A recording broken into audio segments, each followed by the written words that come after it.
Hello दोस्तों, स्वागत है आपका आपके अपने चैनल में। और मैं सतीश आपका स्वागत करता हूं। टॉपिक चल रहा है हमारा टेंस का। जैसे कि हमने आपको पिछली वीडियो में बताया था, 3 टेंस होते हैं, प्रेजेंट, पास्ट और फ्यूचर। तीनों के चार चार भाग होते हैं। 2 टेंस हम करा चुके हैं आपको, प्रेजेंट और पास्ट। 4 प्रेजेंट के भाग करा चुके हैं, 4 पास्ट के, और फ्यूचर के भी हम आपको 2 भाग करा चुके हैं। जो लोग हमसे नए जुड़े हैं या आज पहली बार इस वीडियो के माध्यम से जुड़े हैं, तो वो हमारी पिछली वीडियो को देखकर प्रेजेंट और पास्ट को सीख सकते हैं। तो चलिए शुरू करते हैं। आज हम बात करेंगे फ्यूचर परफेक्ट टेंस की, फ्यूचर के तीसरे भाग की। तो जैसे मैंने आपको पहले बताया था कि हर एक टेंस की क्या होती है, अपनी अलग पहचान होती है। तो इस टेंस की भी अपनी अलग पहचान है। क्या पहचान है? यदि किसी वाक्य के अंत में चुका होगा, चुकी होंगी, चुके होंगे आदि शब्द आ जाए, तो वो वाक्य कौन से टेंस का होता है? फ्यूचर परफेक्ट टेंस का। सभी तीनों टेंस के परफेक्ट में चुका चुकी ही क्या होती है? पहचान होती है। यानी किसी काम का क्या है? पूर्णता दिखाई जाती है, किसी कार्य की पूर्णता दिखाई जाती है। तो इसमें क्या होगा? किसी भी वाक्य के अंत में चुका होगा या चुकी होगी या चुके होंगे आ जाएगा, तो आप समझ जाना वो वाक्य कौन से टेंस का होगा? फ्यूचर परफेक्ट का। अब नियमों की बात कर लेते हैं, रूल्स की बात कर लेते हैं। तो इजी टेंस है, जल्दी समझ में आ जाएगा। मुख्य क्रिया की थर्ड फॉर्म का प्रयोग करते हैं। जो मेन वर्ब होती है उसकी थर्ड फॉर्म का प्रयोग करते हैं। परफेक्ट किसी भी टेंस का हो, पीछे हमने प्रेजेंट का परफेक्ट पढ़ा था, फिर पास्ट का परफेक्ट पढ़ा था। परफेक्ट के सभी वाक्यों में क्या होती है? मुख्य क्रिया की थर्ड फॉर्म का प्रयोग करते हैं। मुख्य क्रिया की थर्ड फॉर्म प्रयोग होती है। अब सहायक क्रिया प्रयोग करेंगे हम शैल हैव और विल हैव का। 2 सहायक क्रिया होती है, विल हैव और शैल हैव। शैल हैव का यूज करेंगे आप कर्ता आई और बी के साथ। जो कर्ता आई और बी है आपका, उसके साथ आप शैल हैव लगाएंगे, और अन्य सभी कर्ता के साथ आप लगाएंगे विल हैव। आई और बी को छोड़कर अन्य जितने भी कर्ता है उन सब के साथ हम क्या का यूज करेंगे? विल हैव का। अब ये जो हमारी हेल्पिंग वर्ब है, सहायक क्रिया है, ये 2 भाग वाली है, शैल हैव, विल हैव। तो अगर आपको वाक्य निगेटिव बनाना होगा, यानी कि वाक्य में नोट या नेवर का प्रयोग करना होगा, तो हम उस नोट या नेवर को विल और शैल के बाद लगाएंगे, यानी सहायक क्रिया के बीच में लगाएंगे। ठीक है। उसके बाद अगर वाक्य आपको कोई प्रश्नवाचक बनाना है, तो आप सब जानते हैं कि प्रश्नवाचक वाक्य में क्या होता है? कर्ता के अनुसार सहायक क्रिया शुरू में आती है। तो प्रश्नवाचक वाक्यों में पूरी सहायक क्रिया शुरू में नहीं आएगी, आधी सहायक क्रिया कर्ता से पहले आएगी और आधी कर्ता के बाद। चलिए नेक्स्ट नियम है इसका, इस टेंस में तक की अंग्रेजी, जैसे शाम तक, सुबह तक की अंग्रेजी इस टेंस में हम बाई लगाते हैं। पीछे हमने पास्ट परफेक्ट में पढ़ा था आपको, पास्ट परफेक्ट में टिल लगाते थे, और इस टेंस में कहलाते हैं तक की अंग्रेजी हम बाई लगाते हैं। ठीक है। और कुछ भी रूल्स है इसके, वो हम आगे पढ़ेंगे। अभी फिलहाल इनको समझ लेते हैं। ये मैंने कुछ एग्जाम्पल लिखे हैं। पहले तो आप ये देखिए, सभी सेंटेंस में इस टेंस की पहचान फिट हो रही है कि नहीं हो रही है? देखिए, ये चुका होगा, चुके होंगे, या चुकेगा, चुकेगा एंड चुकेगी, सभी में क्या आ जाएगा? चुकेगा, चुकेगी, चुकेगा आ रहा है सभी में। तो सारे के सारे वाक्य कौन से टेंस के? फ्यूचर परफेक्ट है। अब इनकी ट्रांसलेशन कर लेते हैं। जैसे पहला सेंटेंस है आपका, राम विद्यालय जा चुकेगा। तो यहां पे हमारा सब्जेक्ट है राम। तो राम के साथ सहायक क्रिया क्या आएगी? विल हैव, क्योंकि शैल हैव तो केवल हमें आई और बी के साथ लगानी है। मुख्य क्रिया है हमारी जाना, मेन वर्ब जाना है, और मुख्य क्रिया कौन सी फॉर्म लगानी है? Third form, gone. और जाने की स्पेलिंग के बाद हम अपनी तरफ से लगाते हैं टू, इसके लिए, गति के लिए। तो गॉन टू विद्यालय की स्कूल, विद्यालय की स्कूल। तो Ram will have gone to school. Next sentence है हमारा, हम कल तक यह निबंध नहीं लिख चुकेंगे। तो यहां पे हमारा सब्जेक्ट है वी, वी के साथ सहायक क्रिया क्या आएगी? Shall have. लेकिन ये वाक्य कैसा है? निगेटिव है, तो नोट कहां आएगा? बीच में आएगा। तो वी शैल नॉट हैव। अब मुख्य क्रिया थर्ड फॉर्म, मुख्य क्रिया हमारी लिखना, लिखने की होती है राइट, और राइट की थर्ड फॉर्म होती है बच्चों रिटर्न। तो we shall not have return. अब क्या नहीं लिख चुकेंगे? यह निबंध, दिस ऐसे, दिस ऐसे, ऐसे में निबंध होता है। अब कब तक? कल तक। अभी बताया था आपको मैंने, इस टेंस में तक के अंग्रेजी कहलाते हैं वाई। तो वाई टुमारो। तो we shall not have return this essay by tomorrow. Next sentence है, क्या वर्षा होने से पहले किसान खेत जोत चुकेगा? ये इसमें नया रूल लगा है, वो बता रहा हूं मैं क्या लगा है। देखिए यहाँ पर दो सेंटेंस है, एक तो यह है वर्षा होने से, और एक है किसान खेत जोत चुकेगा। यानी पहले शब्द से दो सेंटेंस जोड़ रहे हैं। तो ऐसी कंडीशन में क्या करते हैं, जब दो वाक्य फ्यूचर परफेक्ट में पहले शब्द से जोड़ते हैं तो हमेशा क्या होता है, बाद वाले वाक्य की अंग्रेजी शुरू में बनाते हैं फ्यूचर परफेक्ट में, और ये जो शुरू वाला वाक्य होता है इसकी अंग्रेजी हम बाद में बनाते हैं प्रेजेंट इंडेफिनिट में। यानी कि फ्यूचर परफेक्ट में अगर दो वाक्य पहले शब्द से जुड़े हैं तो एक वाक्य बनता है उसमें फ्यूचर परफेक्ट में और एक बनता है प्रेजेंट इंडेफिनिट में। अब फ्यूचर परफेक्ट में कौन सा बनता है और प्रेजेंट इंडेफिनिट में कौन सा बनता है, तो ये मैं आपसे बता दूं कि जो बाद वाला वाक्य आप शुरू में बनाते हैं ये होती है हमारी प्रिंसिपल क्लॉज, मुख्य वाक्य। जो मुख्य उपवाक्य होता है ये होता है बाद वाला, इसलिए इसको शुरू में बनाया जाता है फ्यूचर परफेक्ट में।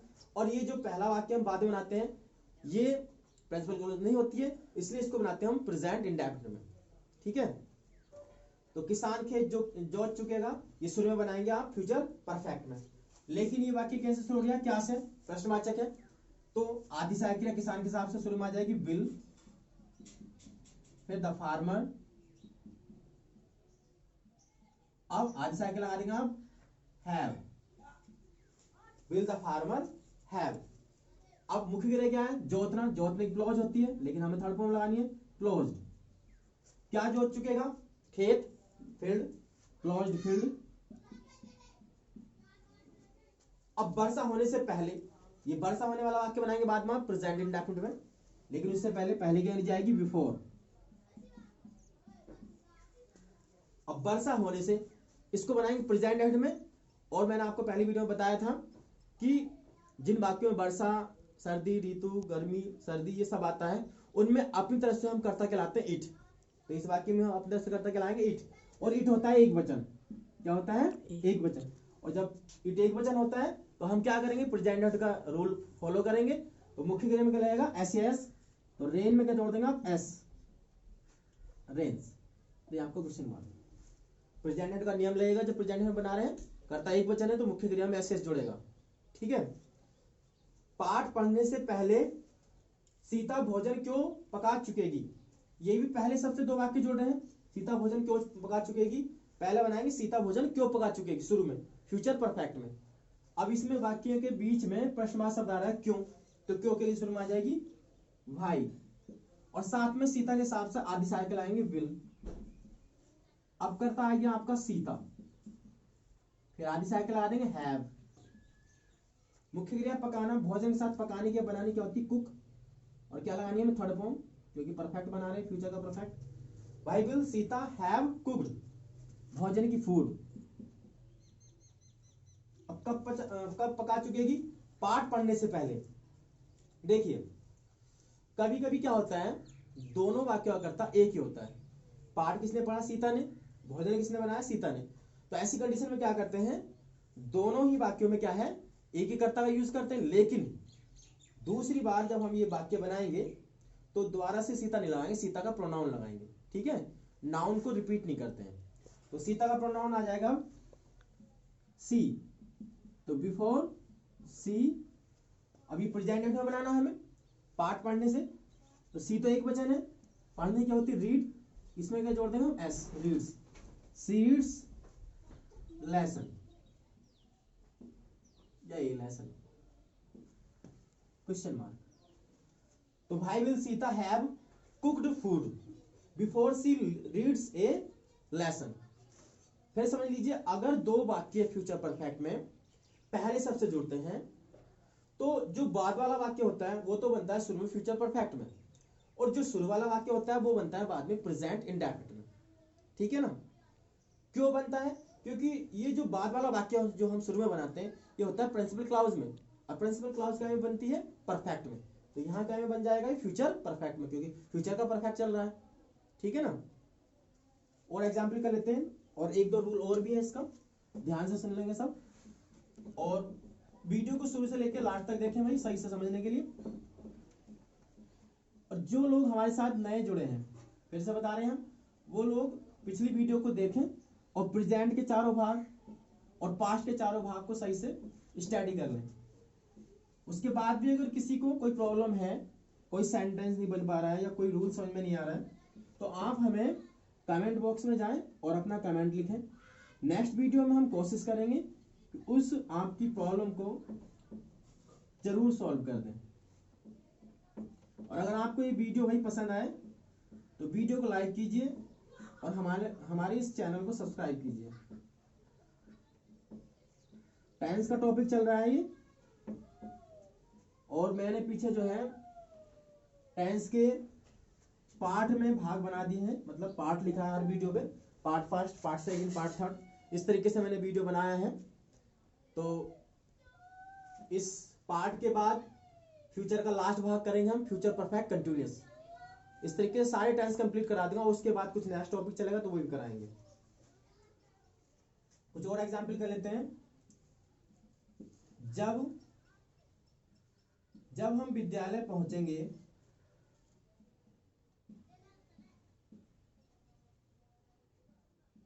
जब हम विद्यालय पहुंचेंगे तब घंटी बज चुकेगी। देखिए, जब हम विद्यालय पहुंचेंगे तब घंटी बज चुकेगी, ठीक है। तो यहां पे क्या है, यहां भी दो सेंटेंस हैं। एक तो ये है जब हम विद्यालय पहुंचेंगे, और एक है घंटी बज चुकेगी।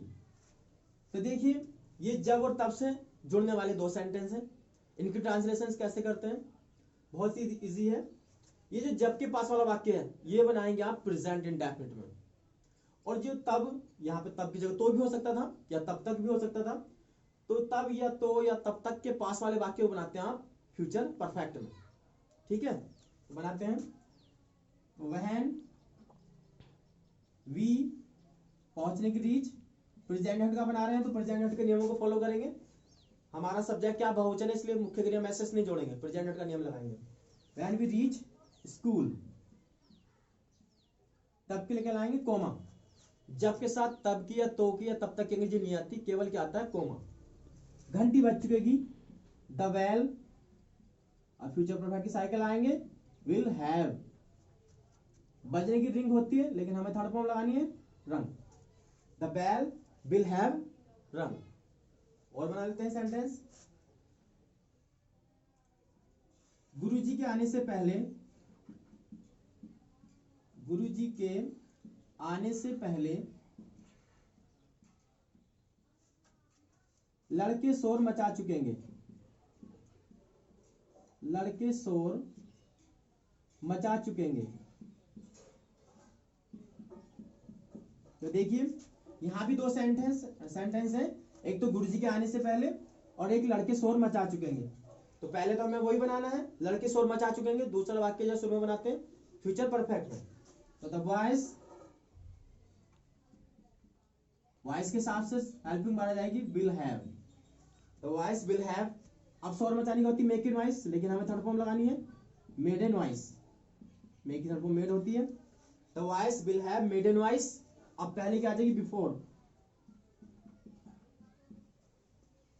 अब गुरुजी के आने से ये बनाएंगे आप प्रेजेंट इंडेफिनिट में। तो यहाँ पे हमारा सब्जेक्ट है गुरुजी यानी कि द टीचर।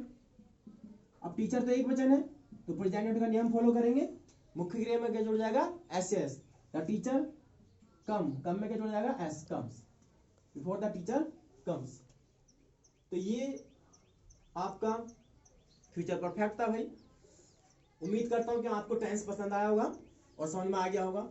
और अगर वीडियो आपको पसंद आया है तो वीडियो को लाइक कीजिए और चैनल को सब्सक्राइब कीजिए। जो नए लोग हमारे साथ जुड़े हैं, फिर से बता रहे हैं, वो हमारी पिछली वीडियो को जाकर देख सकते हैं और प्रेजेंट के चारों भाग और पास्ट के चारों भाग जो है समझ सकते हैं। इसके बाद भी अगर किसी को कोई प्रॉब्लम आती है तो हमें कमेंट में बॉक्स में जाइए आप और अपना कमेंट लिखिए। नेक्स्ट वीडियो में मैं कोशिश करूंगा कि आपकी इस प्रॉब्लम को सॉल्व कर दूं। ठीक है, ओके, थैंक यू।